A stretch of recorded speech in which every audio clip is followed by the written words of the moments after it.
Oh yeah, 1988. Let's do this.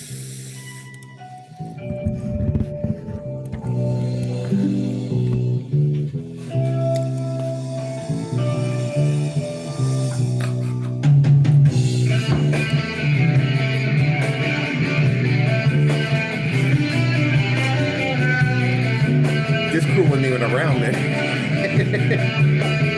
Just real life.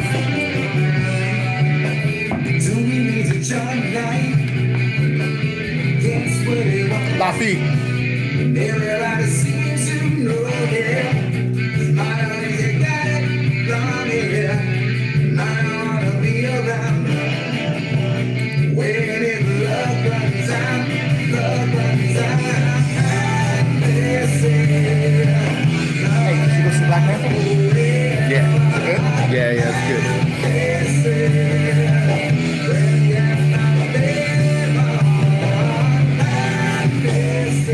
Oh yeah. Welcome to another edition of We Play It, where we play the hits and the non-hits and songs that we consider amazing. Half man, half Asian. Fabulous. What's going on, everybody? This is your boy BK. This is AY, the Wide Nose Bandit, coming at you live and direct from the West Coast. This is Gregory Arms Studios. It's our dwelling. It's the home where we dwell. G-A. What's going on, my man? What's the deal with it, boy? What's going on, man? Nothing much, not much. Just another day, another dollar. You ready to get live? I'm ready to get live. I'm ready to go back in time. Ready to show people what it is? Yes. What it was? Yeah. What it continues to still be even? Yes. Lofty, what's up? You know what's cool about 1988? We're actually going to talk about 1988 this episode, y'all. That's all we're going to do. This is the golden age of hip-hop. This golden. Is pretty much hip-hop in its like most free form, in its most like experimental, but at the same time, like hip-hop had started like about what, 1984 or well, actually just started going mainstream about 1984 was when I first heard it. Like when I first heard Run DMC and what's that other group name? The group that did Rappers Delight. When I first heard that, man, was like in the early 80s, man. And then I heard Run DMC doing Sucker MCs, and it blew me away. And then for those next 4 years, man, hip hop just started coming. LL Cool J, Beastie Boys, all that stuff. Def Jam laid the fucking foundation. Public Enemy, on and on and on. And then 1988 was very pivotal, man, because this was the gold. Ladies and gentlemen, this was the golden age of hip hop. Golden. Hip hop was just rolling. And every artist came out with like hits upon hits and albums upon albums. Like everything was like new and like fresh. Like I spent so much money that year. True. Just buying everything I could get my hands on. Groups that y'all have probably never even heard before. I would lost my mind. My parents were like, dude, we just gave you an allowance. Plus you work at Fame City. Where's your money? Where's your money, man? You got any money on you? And I would be like, yep, money to go buy records. So every weekend, I like would go to the record store and shop and shop and shop. And like, I used to go to the spot so much that like the guy working there behind the counter would be like, hey, Wade, how's it going? And I'll be like, yeah, Glenn, everything's cool, man. Did you hear this? Did you hear this one? Oh, man, I got to get this. I got to get that. I was losing my mind, dude. Hip hop was everything to me, man. Everything. Not to crack fun of what you just said, but you said something so dope. He said he got an allowance and he had a job. You know he is not American black. You know his parents people are from somewhere else. Did you hear that? He said he got an allowance and he had a job. And I had a job. This is episode 88. It's called You Gonna Get Yours. 1988, me and this motherfucker, we found our legs. As soon as we found our legs, hip hop found its legs. It was being burned by churches and advocates, that people didn't like it, but it was also expanding. Like it was stronger. It was 87 was a great year in rap too. Don't get me wrong, but 88, there's at least 12 classic albums in 88, and they were all within a 4-month period of time. Ooh. Not even the year. I'm talking about a 4-month period of time, from like maybe February to May. It was just drop. And at the time, we didn't know. This was all new to us. PE wasn't new, but we didn't know they was going to do It Takes a Nation of Millions. Nobody knew that shit. Nobody knew that shit was coming. Nobody knew Biz Markie was going to drop The Vapors. Nobody knew motherfucking Jungle Brother was going to be like, House Shoe. Nobody knew this shit was coming. NWA. Nobody knew it was coming, but it came. And when it came, I mean, it came like a hurricane for a year. It was just storm after storm after storm after storm of greatness, which now, when we look back at it, man, he said it. Yeah. Golden. So this episode, I'm going to ask him questions, and we're just going to fly into shit and fly out of it, because we're going to get copyrighted the fuck out of this episode. So, so we're going to give y'all snippets, maybe tell your stories or whatever. But that's all we want to do. We want y'all to understand how much hip hop not only meant to us, not only shaped us, but it wasn't even like it was new. It was just what it was becoming. It hadn't happened yet. It had not. Yeah. 88 set the door to 89 to 90 to everything else that was about to come. Without 88, I believe hip hop would have stayed at the 87 level. There actually would have been no De La Soul. There would have been no Wu-Tang. Exactly. There would have been no Cypress Hill. I believe that. No Far Side. No Tribe Called Quest. None of that. Ice-T, Eric B. and Rakim, EPMD. Like, I've already named 5 before that. And I'm not even near scratch the surface of the albums that dropped and hit. I'm telling you, it was a crazy ass year. Every time when we were living it, you kind of just like, whatever, you're living it. Me and this guy, we ran. He ain't lying. We tore record shops up. That's all we did. You know, it was get money, record shop, get honeys. That was it. That was our routine. We'll do a little ball, do a little housework, get money, get honeys, ball. That was it. Find shows. Go to record shops. That was it. That was the rotation. Yeah. So with that being said, I'm just gonna go right in, man. BK, if you had to go right in, man, one song. This is when you're gonna like look at your list. If you had to pick one song to say kind of like how 88 started for you on a rap tip, what would you or how you would summarize the 88 rap year? What song would it be? The song that it would be. Well, first of all, let me show y'all my age. My favorite hip hop album of all time, even today, is Public Enemy. It Takes a Nation of Millions. Man, don't you ever apologize for that shit. Man, you show people that all day. You stand on that shit all day. You bury yourself with that. That album killed me. Brilliant. But to answer your question, the one song, my favorite song on that album is this one right here. This is my favorite. Rebel Without a Pause. When I heard this, give it to him. Just give it to him. I lost my mind. Where is it at? Oh, there it is. Lost my mind. Started off. No. The rebel without a pause. I'm lowering my level. The hard rhymer. Where you never been, I'm in. You want styling? You know it's time again. D, the enemy, telling you to hear it. They praise the music. This time they play the lyrics. Some say no to the album, the show. Bum rush the sound. I made it year ago. I guess you know. You guess I'm. Man, that song right there shook me to the core. Because I never heard anything like that. I never heard anything like that. Open hand, that shit. You gotta take it back to the 80s. You got open hand, that shit. What that? Let me just say, they came out with an album before that called Yo Bum Rush the Show in 1987. Come on, man. Come on, talk about it. My Uzi Weighs a Ton. And look at me, number one. Let me just say, one of the singles off of that album was You're Gonna Get Yourz. You're Gonna Get Yourz. Let me just say that song right there that y'all just heard, Rebel Without a Pause, was on the B side. Man, when I heard that, what am I doing? No, you go ahead. Keep talking. You gotta pause it right there. When I heard that song was so different. and so strange. It just shook me to the core. I was like, what the hell did I just hear? Man, great album, great band. What is it about Public Enemy though that when you think PE, God damn, I'm spitting out pretzels and shit. When you think PE, man, what is it about? When you think PE, what comes to mind? What's the first thing that comes to mind? Power, strength, authority, knowledge, man. Just educating people, man, and just hard beats and like the noise and Chuck D's superhuman voice. Superhuman voice. Kick number 12. Kick number 12? Yeah, right up there. All right. That song right there.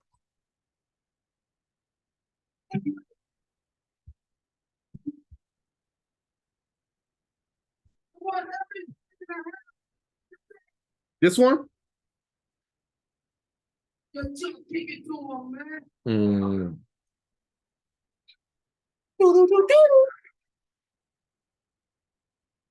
state prison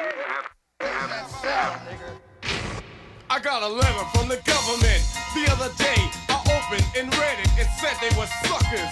They wanted me for their army or whatever. Picture me giving a damn. I said never. Here's a land that never gave a damn about a brother like me and myself because they never did. I wasn't with it, but just that very minute it occurred to me. The suckers had authority. Cold sweating as I dwell in my cell. How long has it been? They got me sitting in a state pen. I gotta get out, but that thought was thought before. I contemplated a plan on the cell floor. I'm not a fugitive on the run, but a brother like me begun to be another one. Public enemy serving time. They drew the line, y'all. They criticized me for some crime. Nevertheless, they could not understand that I'm a black man and I can never be a veteran. All the strength of situations unreal. I got a raw deal. Get out of that shit. Get out of that shit. Get out of that shit. Get out of that shit. Turn that shit off. Pause that shit. Woo! Pause that shit. Pause that shit. Are we live? Are we on? Yes, we are. You hear that? We're on. He was sitting in a jail cell, rapping. Never seen no shit like that. And that looked like it was the place you need to be. That's how dope Public Enemy was. They was pro-black in jail, free, taking knowledge, spitting. Motherfuckers said, I ain't never gonna be a veteran. Yeah. Never gave a damn. Yeah. Should be giving a damn. I said never. In jail. Look, the audacity. Listen, that's what I'm talking about, y'all. Rebel Without a Cause, by far, is to me 88 all day. But when I saw this video to Black Steel in the Hour of Chaos, just that title alone, like Public Enemy changed how rap videos were did. Before it was kind of goofy or some story or dancing. Yeah. These motherfuckers look like the alternative bands with their videos. I mean, it was something about it, man. PE was something different, man. Yeah. Although they set us up, man, right away with their opener banger, man. Their first album, I mean, Public Enemy #1. You listen to that, it's like, man, this motherfucking shit is crazy. But Uzi waits a turn. The fucking Flavor Flav going 8 shits in the background on Time Bomb. You got fucking Terminator X scratching like a goddamn maniac. Yo, man, It Takes a Nation of Millions is the #1 album pretty much of all time, definitely of 1988. Yeah. And it still holds its weight, man. I don't know if y'all heard what y'all heard, but I heard what I heard. I didn't even give y'all the countdown to Armageddon. That's how it starts.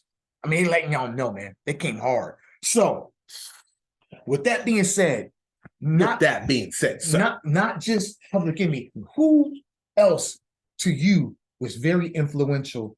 I don't want to say positivity. I'm just going to say to you, who was very influential to you and your rap ear and rap game besides PE? Who would you say come in a close second or shit, neck and neck? I don't know. Who would you pick? Think about that. Let me just say, man, there were 2 artists. One was KRS-One. Hello. The other one was EPMD. People kind of sleep on them. Even today, people don't really like reference them much. Because she fell out with each other. That's man, EPMD to me was the shit. Let's just give y'all like a quick example of who I'm talking about. That's the show.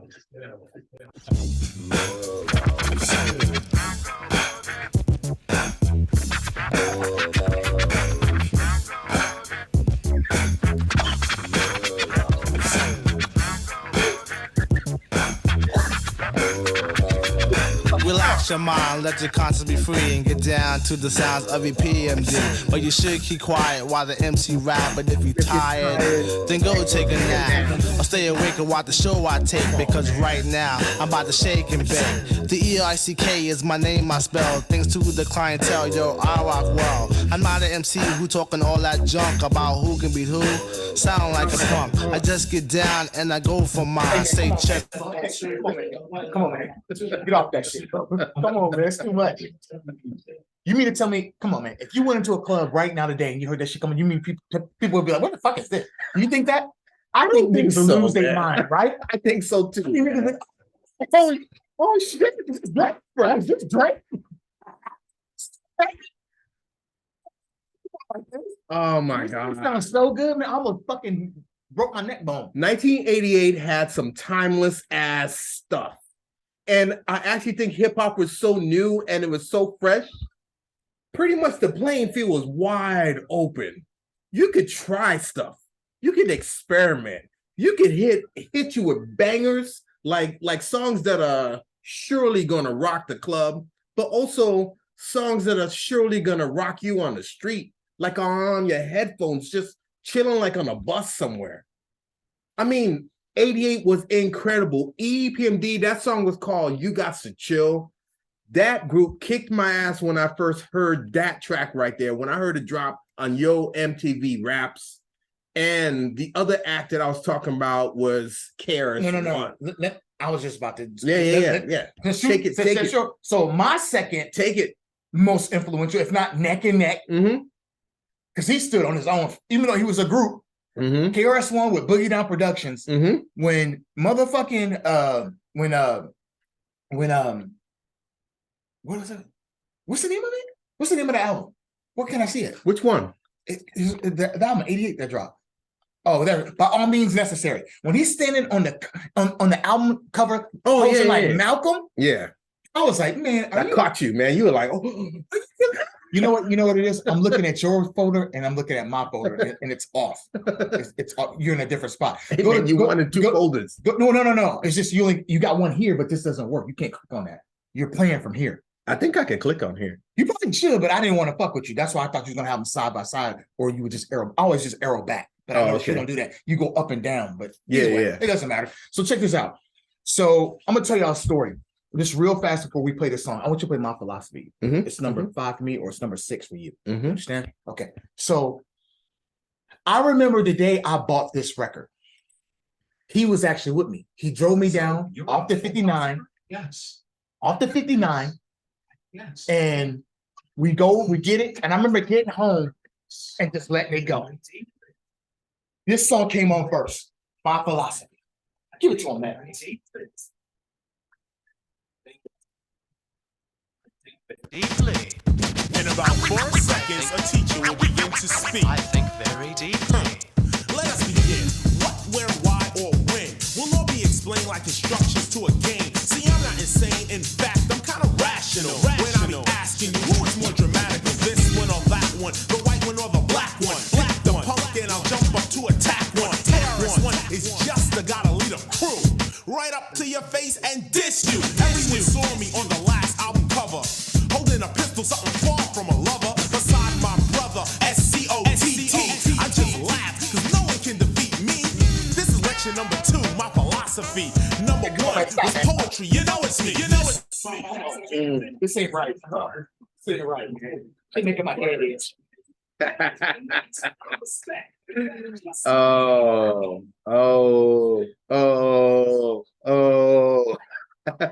just get me hyped, man. That just get me hyped, man. Listen, Take it away. we went from Rebel Without a Pause, Black Still of Chaos, Black Still in the Hour of Chaos, Y'all ain't ready for this, man. EPMD, to fucking My Philosophy. Like, did you hear what that meant? Like, that was pop rap, to be honest with you. That was popular rap music. So for those that don't know what's going on, man, we're introducing y'all to the golden age of hip hop, specifically 1988. You're gonna get yours. Which is right in the middle of the golden age of hip hop. You're gonna get yours. The golden age of a musical revolution that to this day, 30 years later, hip hop is still relevant and still vital to the whole industry, to the whole music industry, man. This is where it all began, basically, in the 80s. 34 years to the It's day. crazy. It's crazy just to even wrap your head around that. It's crazy, man. This hip hop is younger than my brother. This from this year. Real shit. Are you kidding me? Oh, man. All right, So- let's move on, man. So check this out. What else you got? So check this What out. else you got, So son? check this out. Mm-hmm. Check this out. Because of something you said, it hit right into the membrane. Mm-hmm. You said because hip hop was still sort of fresh, it was formulated, it kind of had a one type sound, one type of go, one type of delivery. You said by 88, by the time it came in, especially with the previous year, 87, it was so wide open. So when you think of 88 hip hop and the wide openness of it, you got your main players, your heavy players, your heavy hitters. Who is somebody that kind of snuck up on you or like, what the fuck is this? Even though we've been what the fuck is this now for the past 2 years. What's tracked in your photo makes you go, you know what? I cannot believe I heard this. Or this was kind of like, what is this? You know what? Right off the bat, even though he's a household name now, Give it to him. when I first heard Big Daddy Kane come out, You son of a bitch. You just stole it. Big Daddy Kane kicked my ass, man, because Say less. Say I less. didn't see it coming. Play the song and then come back and get on it. Come on, say less. Do it. Son of a bitch. Party people in the place, embrace I didn't the see this basis. coming, To dog. pick up the pace and make it motivate and accelerate. Cause like Tony the Tiger, I'm great. Always seem to come off This is hard so with hip hop. somehow. I mean, me being whack, oh come now. That's quite ridiculous. So just admit you was thrilled. It's on your face, it is conspicuous. Not that you're on this. But If you like drums, this is like drum revolution right here. This is drum before that. That's the perfect definition. Somebody's Keep doing that pushing, shit right in my position. No good and damn well, there ain't no competition. I gotta give it to you, kid. That's ambition. And when they get to the chorus, Perpetrate the role with of that being the hi-hat, big daddy, the big father. Nah, don't even bother. and boy, That would mean you would have to teach each and every one idiotic son trying to make it. You can't fake it. The rhymes out of sight are fully dressed and yours are Right?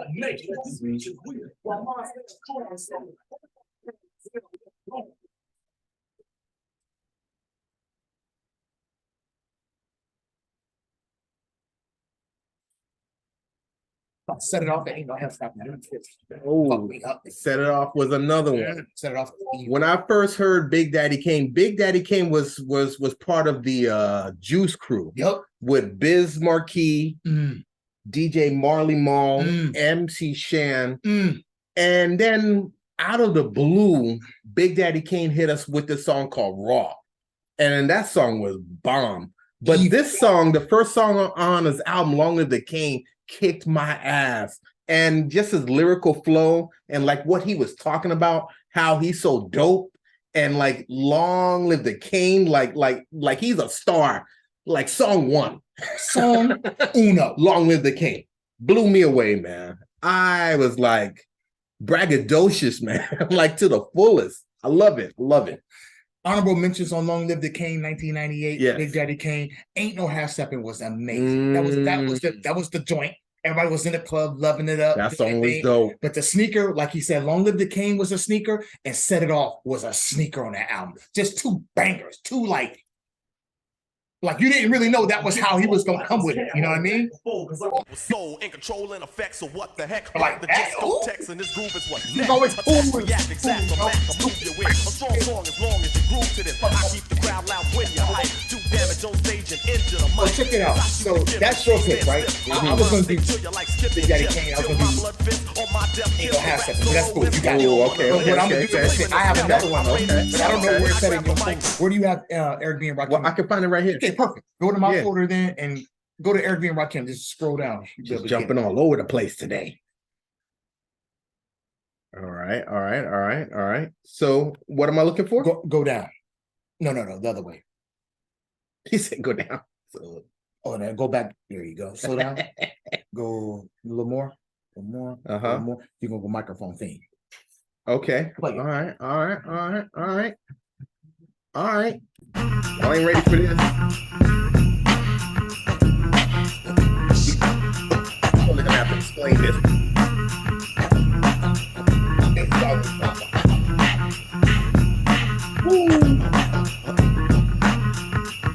I was a fiend. Before I became a teen, I melted microphones instead of cones of ice cream. Music orientated, so when hip hop was originated, fitted like pieces of puzzles, complicated. Cause I grab the mic and try to say yes, y'all. They try to take it and say that I'm too small.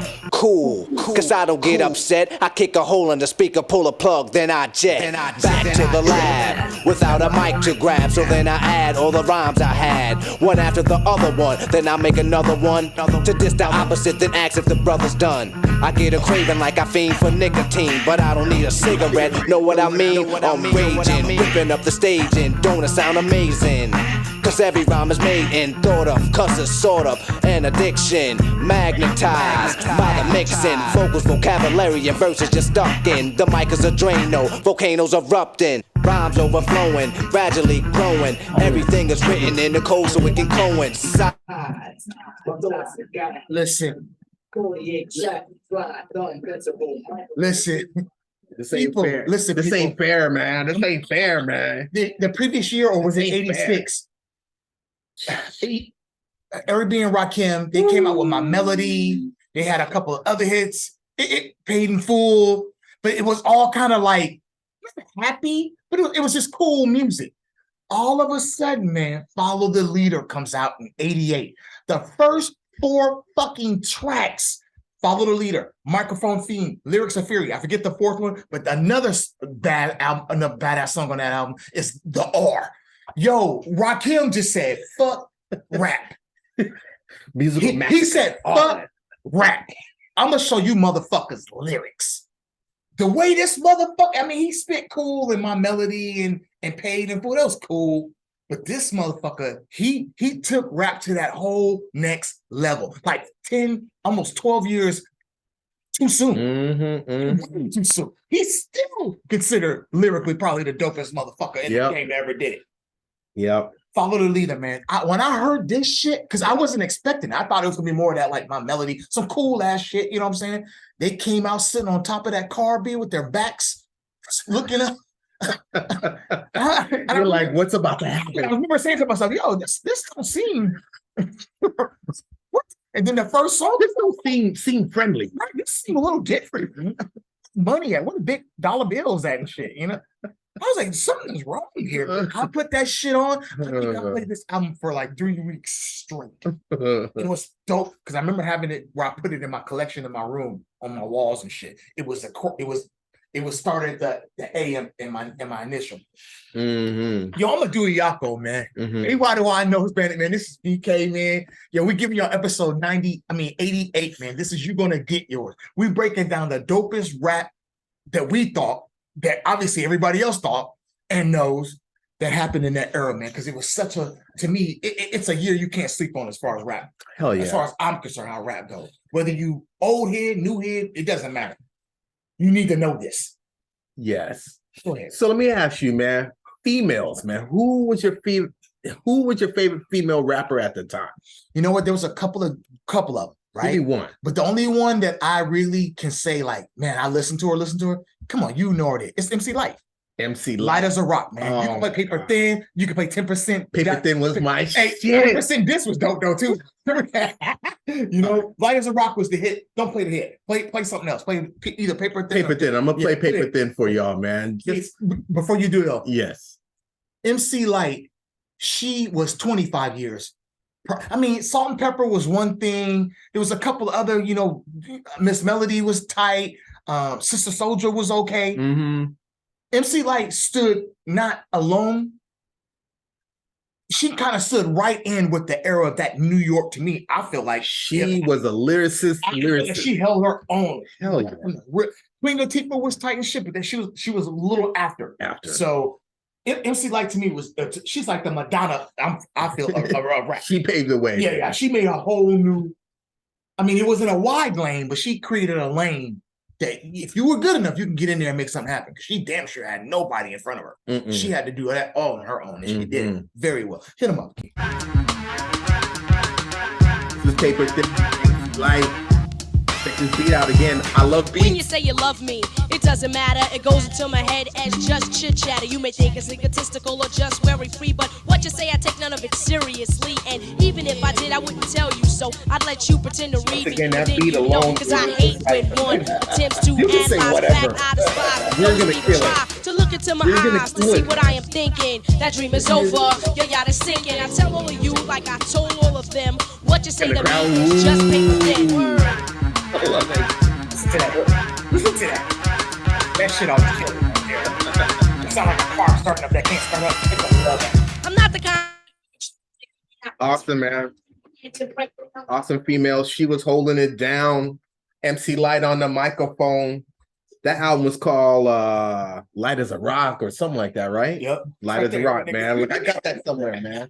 Look, I got that somewhere, man. Hell yeah. Hey, before we go on, Mm-hmm. I want y'all to know something. I don't know about how you feel about this, but I'm gonna be honest. Mm-hmm. To me, Run DMC was the Kings. Mm-hmm. From 84 to 86, I remember making tapes. I used to get the little Memorex tapes that had the green reels or the purple reels. They were metallic. And I used to make these dope ass tapes because I moved. I moved to Detroit to Aurora, Colorado, back to Michigan, from Michigan, then back to Kansas. And I remember I would take these tapes. My cousin, Mantronics, Run DMC, LL Cool J, those were it, man. And I remember none of these places I went to, these kids had this shit. So I was the dude. I would show up at the parties, and I remember taking them out of my pocket, and they would be like, "Oh, that's so cool." And I remember too, Memorex came out with a cassette tape that was yellow, black, and purple. It was cool. It was cool. Yeah. It had the little labels where you can label it and you can stick them on and shit.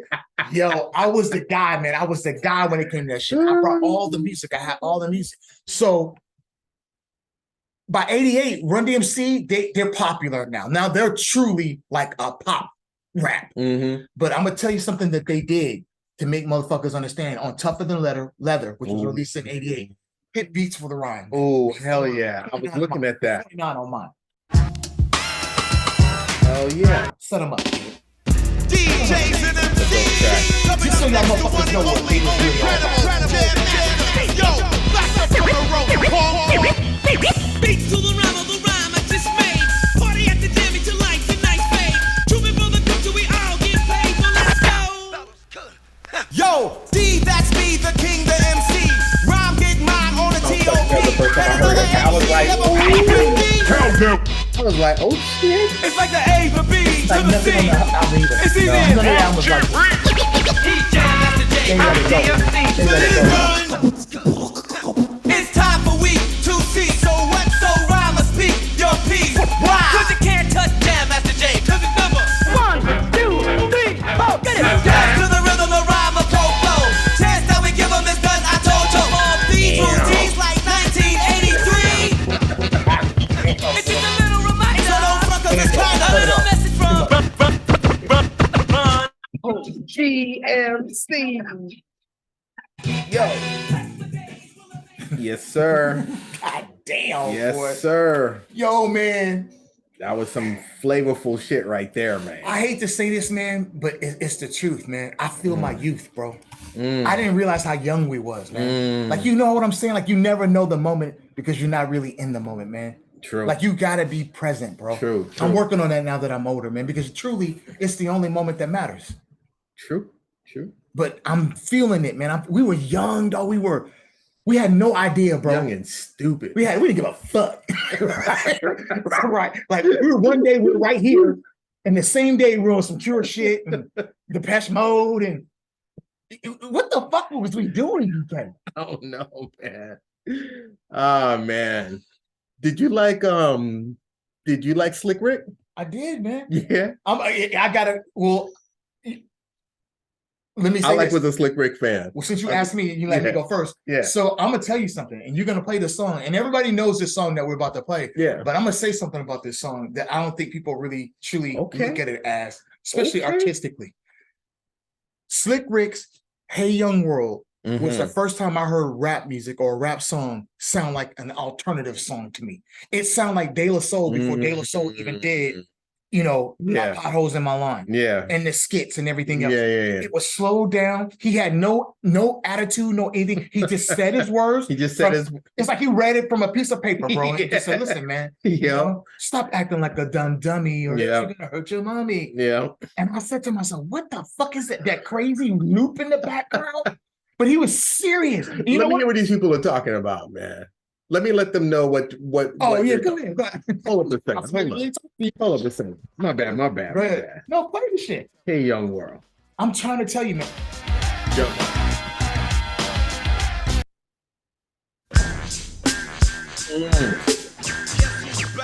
It sounds overproduced, but production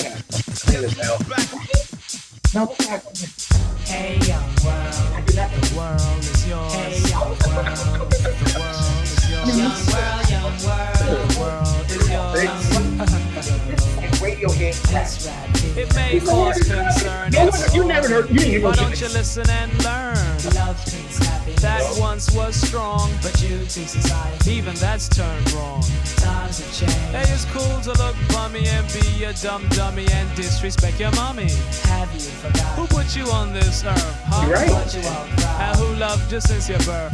Reward is a brainwashed kid going wild. Young little girls already have a child.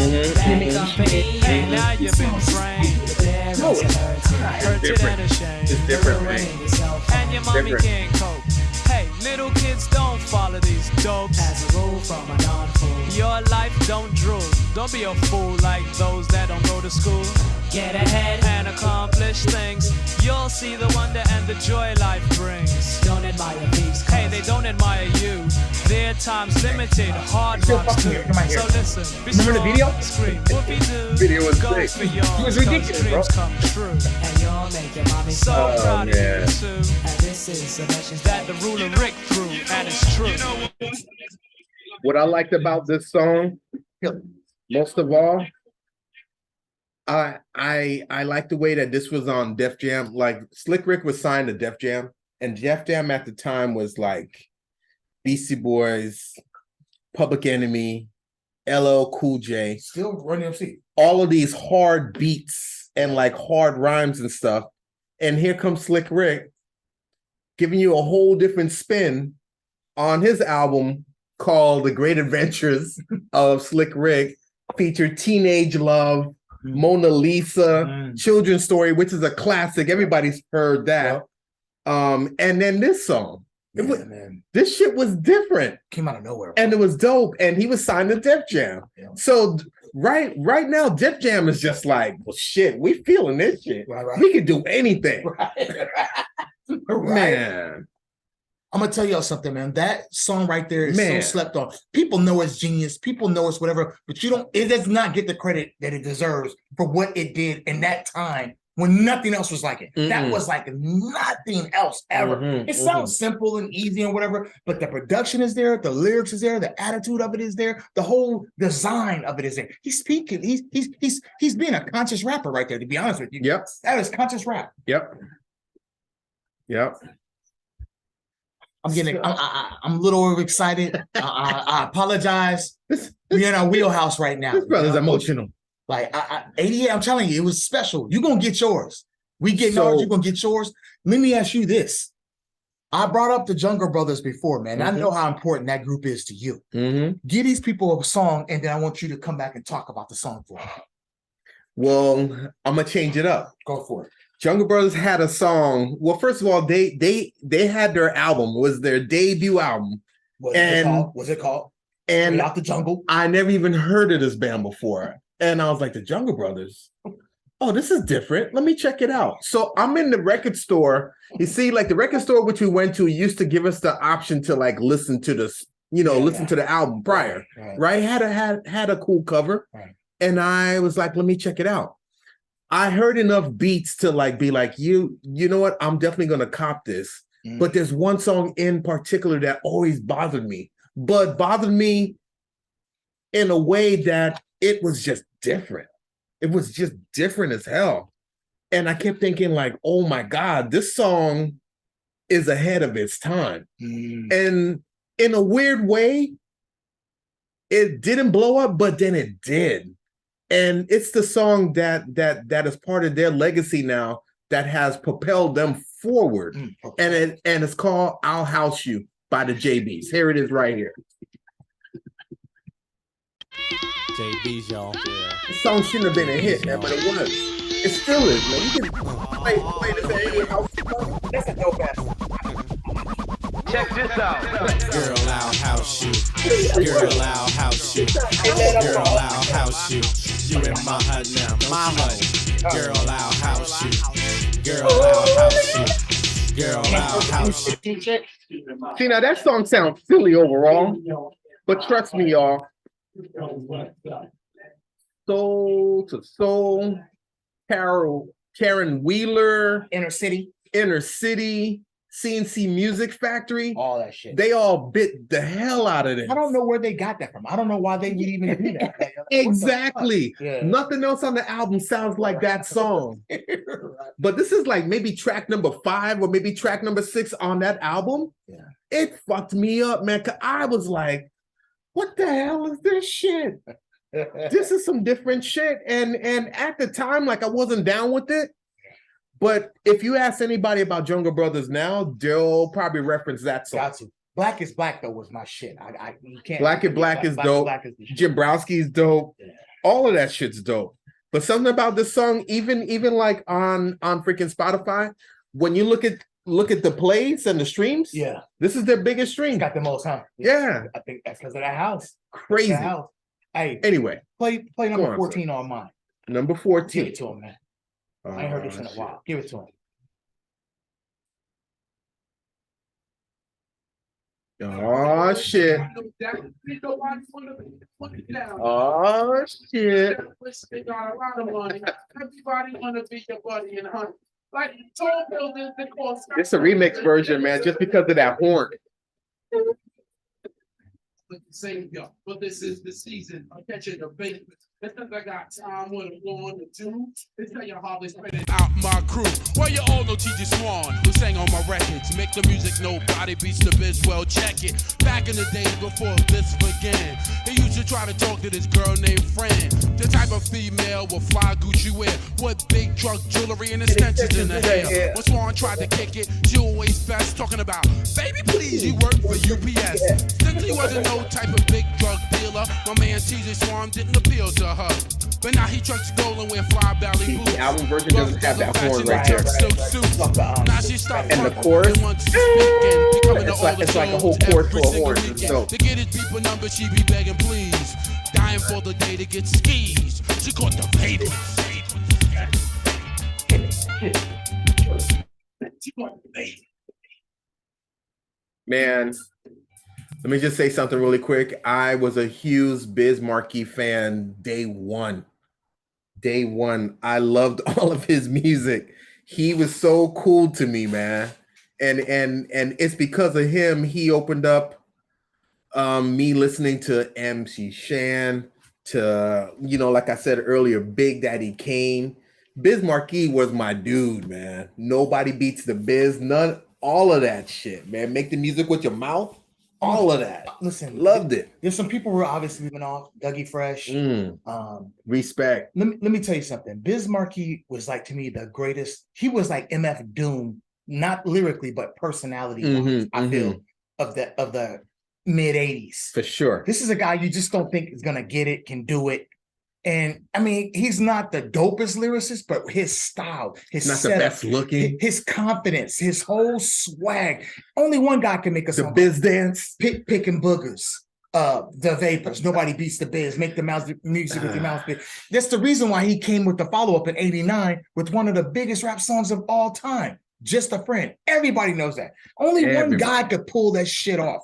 And that was Biz Markie, man. He was a quiet genius, a quiet giant, a pillar, man, that he got some of the notoriety he deserved, but at the same time, I don't think people realize what this is. That Vapors, did you hear that shit? Like, I'm telling you, sounds was different in that 88 year. Yeah. Something happened. Like speakers did some other shit. Yeah. Kenwood, Sony's, something was going Bose. on. Yeah. I don't think there was a Bose in. I don't think there was a Bose in. Probably not. I'm like, what the fuck, man? Probably not. Give these people maybe one that if you have, maybe you have one, maybe you don't. Either give them one that you really want them to hear, or one that you don't think they've ever heard. Say some of our newer heads. Ooh, is that right, man? Like you challenging me? I'm just saying. You challenging me? I'm just saying. I see what you got. Oh man, this band right here is a band you and I jumped all over back in the day, like right away. All right, that name was there. Ladies and gentlemen, this song is called Sally. And when I met this guy day one, man, like we were talking about sets of stuff.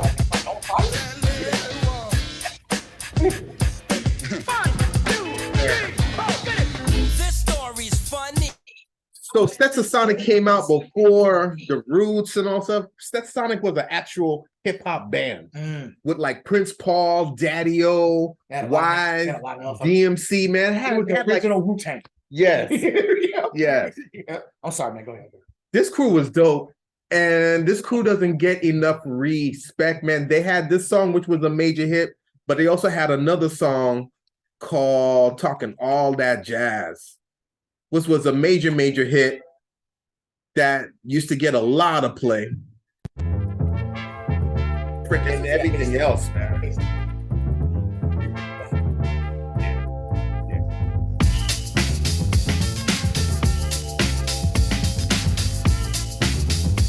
Stetsasonic, the first hip hop band. Well, here's how it started. Heard you on the Man, radio respect. talking about rap, saying all that crap about how we sample, giving examples. Think we'll let you get away with that? You criticize our method of how we make records. You said it wasn't art, so now we're gonna rip you apart. Stop. Check it out, my man. This is the music of a hip-hop band, jazz, well, you can call it that. But this jazz contains a new format on it. So what y'all have to know is that jazz is an American art form. And I could honestly say, man, my dad and I used to talk about how like Black folks, like, you know, created jazz.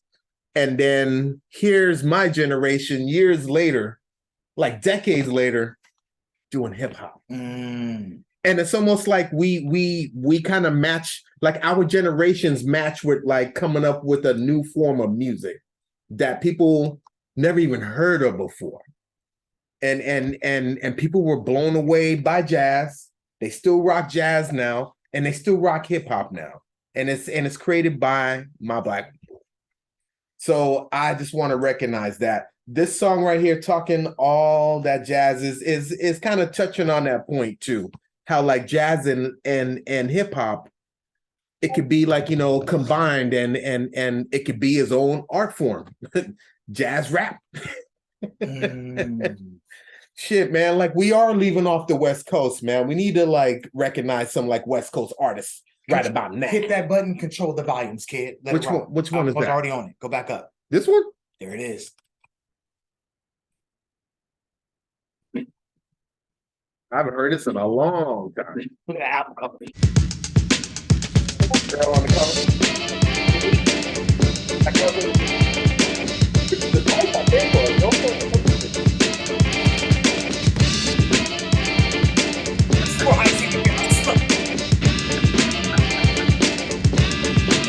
I'm living large as possible, posse unstoppable. Style topical is vividly optical. Listen, you'll see them. Sometimes I'll be in tops, critics and punks never ever want to see me in power.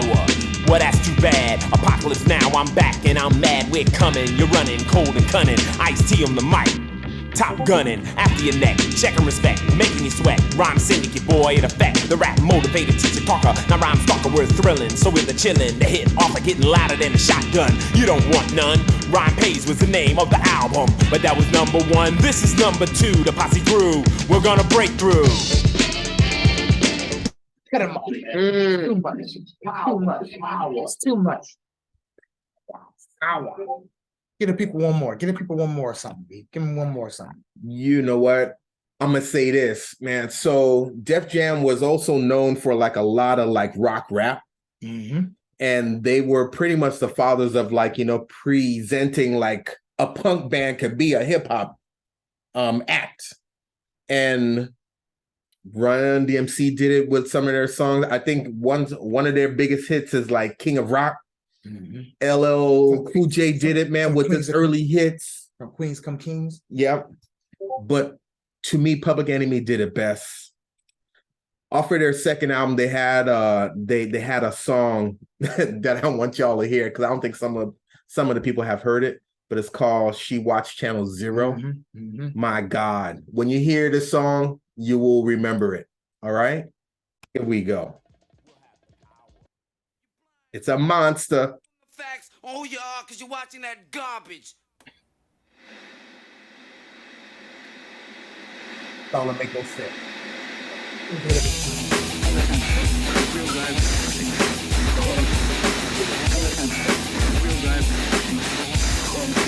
Any white boy right now. The woman makes the men all pause, and if you got a woman, she might make you forget yours. There's a 5-letter word that describe her character, but her brain's being washed by an actor. And every real man that tries to approach comes the closer he comes, it gets just like a rope. Oh my God. She goes channel to channel, cold looking for that hero. She watched Channel Zero.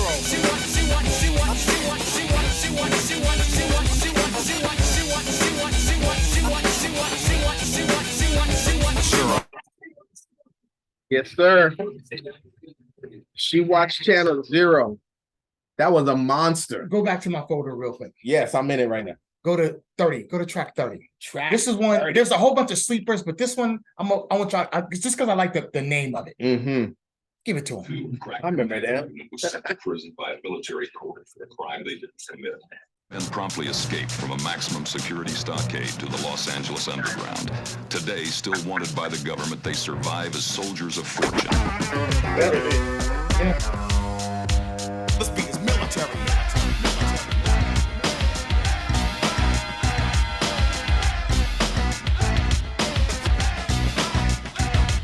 I'm rocking cause I'm the most. You're doing it, dope host. One thing you should never forget. This is my command post. Stand and watch forever and ever. Suckers taking me out will be clever, but never. I'm rolling a head crack. So pay me what's due. Yeah, I know you wrote CeeLo, but I ain't paying you. Boast the jam. Damn, like I was Frazier and counting KOs, but the damage I do is major. Military, hardcore, very cold. Strike to the air. The plan of lyrical warfare. Leave suckers in the place. Don't get none. You're going a war. Drive a brick for fun. Prisoner. A war of these 80s, Marine Corps, rap this me, don't try to play me, platoon annihilated, a lyrical napalm, believing what's right, and I bear arms. This beat is military. That hook was sinister. That shit was sinister, man. What the fuck? It's like they arranged that shit. It's like, come on, man. This is a rap group, man. Relax. This beat is military. Listen, man. Once again, man, y'all looking at We Play It. This is episode 88. It's titled You Gonna Get Yourz. And we trying to give it to y'all, man, safe and sound for the year 1988, man. Me and this guy hit our stride. Where we going at it? We have no idea what we're about to get into, but we'll just get into everything, regardless of how it looks or what it's about. Everything was for the taking, man. We were in the prime of our beginning youth, and rap music just said, hello, hey, fuck all that alternative and this, that, and the third shit. We got a genre right here. We got a whole new genre. A whole another thing to do with this shit. People talking bad about it, saying don't do it, don't do it. Check this out. They call it Jungle Bunny music. We're gonna give y'all more reason to get into it. And check it out. In a few more years after all that bullshit that they're saying, you're gonna hear it on commercials, and they're gonna be using it more than you all are probably listening to. Yep. Real shit. Yep. Pause those, man. Yep. Shoot. Let me ask you this. Oh, go ahead. This used to be on the radio like every night. Posse on Broadway by Sir Mix-a-Lot. Hell yeah. Oh, I thought you were on the ride. My bad. Classic ride. Classic. Yeah, stuff. man. So Classic. What you got? There's a I'll let it ride. There's a I'll let it ride. There's a slew of other artists. I said 783. We got NWA. We didn't play anything of theirs. They Straight Outta Compton came out in 88. We got Slick Rick. We did all that. Eazy-E. We forgot the Ultramatic MCs, Critical Beatdown. That was a great album and shit. I didn't really fall for them too hard because to me, the critics say that's like the 5th best album of that year. So I liked it, but I don't know what it was that I didn't really bite too hard with them or whatever the reason is. What else? We had Easy Does It. Easy he had his album come out and shit. Dope man. Fucking it's a Marley Marl dropped his first album and shit in '88 by himself. Out of all of those rap albums, which one did you play the most that year? Mine is easy, man. Like I know it already. No, Public Enemy. Public Enemy? Yeah, takes an extra minute. The album that I played the most, I mean, granted, Public Enemy is my all-time favorite, but the one that I played the most, which is gonna surprise you, was Biz Markie Going Off. I can believe that. I played the shit out of that album. I see that. It's your type I of played the shit out of that his album. musical setup. That's you all. Yes. Yeah, I see that. I killed it. Yeah. I'm looking at some of the names of some of these people. I was begging me to stop. Did you know DJ Jazzy Jeff and the Fresh Prince came out with He's the DJ and I'm the Rapper in '88? I do remember that. Yep. As a matter of fact, I think it won that year for best rap album. You remember? Which I was very upset about. Right. Nobody like that. You remember King T? Yep. Speaking of the West Coast, King T, MC Sham, Wanna Be Wild. MC Shan had beef with KRS-One. Two Live Crews. Two Live Crew was came out. Yeah. Listen, man, I've had the privilege, man, to listen to a lot of music with this guy. I've discovered a lot of music with this guy right here, man. His name is BK. He's sitting on my left. I'm A-Y, a Dewey Yako, the Wide Nose Bandit, man. This is episode 88. You're gonna get yours. We gave it to y'all, man. We gave y'all the hip hop. We gave y'all the flavor. We gave y'all the most significant parts of it. Of course, we can't give y'all all of it. I mean, that would be crazy. We'd be here for like 3 weeks trying to fit everything in, getting copyrighted to death. Freaking YouTube would probably shut us down, and we get kicked off Spotify. But whatever, man. We wanted to give y'all a little essence of what we felt essenceized us. I mean, without this year, man, I don't think nothing would have been the same. Nothing would have been the same, man. Living Color came out. Fishbone was still rocking. De La Soul came out after this in '89. Like it set up everything. Tribe Called Quest, it set up everything. It was the true door opener, man, to a summer, Outcast, to all of life, to memories that we didn't even know we were gonna have right now, sharing them with y'all, man. Had no idea. They had no idea, man. But when I saw '88 coming up, I said to myself, I gotta focus it in on rap. Because about maybe last year, I was looking at some sheets, they were talking about the greatest, albums of whatever years. And I saw 87 and 88. And I was like, God damn, that's a lot of rap music, man. And I was like, 88's gotta be the episode, man. So listen. Everybody dropped that year. 89 is gonna be called The Graduation. I'll tell you all the reasons for that later. BK, you got something you want to say to these people, man, before we get up out of here, man? I think we did a good job of letting them know. I think I've said everything, man. Like, to me, 88 was very pivotal in my life, man. This is pretty much me, like, basically going through high school, leaving high school, looking to get into college, and like, just pretty much becoming a man. And hip hop like taught me a lot. There's a lot that I needed to learn, and I think just my musical taste really helped me along my way, and like gave me a lot of solace, and like gave me like direction in a weird way, and like focus. Hip hop has always been a part of me, man. Like it's part of my essence, and I'm gonna die that way, man. Just being a hip hop head, man. Being a backpacker for life. You heard that shit, right? He said he gonna die that way. He ain't fucking around. Word up. Listen, man, it goes like he said, Fame City, Sugarland, Old Sugarland, Ken Thompson's Auto Repair Shop, Sound Warehouse, Palais Royal, Sound Waves, all that shit. You know what I'm saying? What's the mall over there? The Warehouse, Sharpstown Mall. The Target on motherfucking the 59. This and that. And I mean, come on, man. Like, I hate to admit it, but Wichita, Kansas, Houston, all that shit was the year of '88, and me and this motherfucker, we did that shit. We was stamping our fucking feet everywhere on turf. Yeah, if you was with us, we was doing shit. Yeah, we wasn't sitting around trying to figure shit out. We was getting in the shit. If shit was happening, it was playing. We trying to get in it. We was remember Frank? Oh, I do. With the Porsche. Yeah, Frank. What up, Frank? I don't know, man. What's up, Rick? I appreciate, man, everything that we've done. I appreciate the things that we do, man, and I really appreciate where this shit is gonna go because obviously it's gonna keep going. Yeah, we ain't stopping, man. Yeah. Hey, be present. It's truly the only moment that matters, man. It's the only one you can control. Yeah. What's Can't do playing shit in the about the past. background, man? We got Ice-T. That's Colors remastered. That was what was that? Killing that. What was that? 89? 90? That was that. I think that was 90. Is that 90? Yeah, I think it was Colors 90. Maybe even earlier. I don't even remember. Beautiful shit, man. You're gonna get yours. 88 in the can. All right, You y'all. can't give them what they came here for.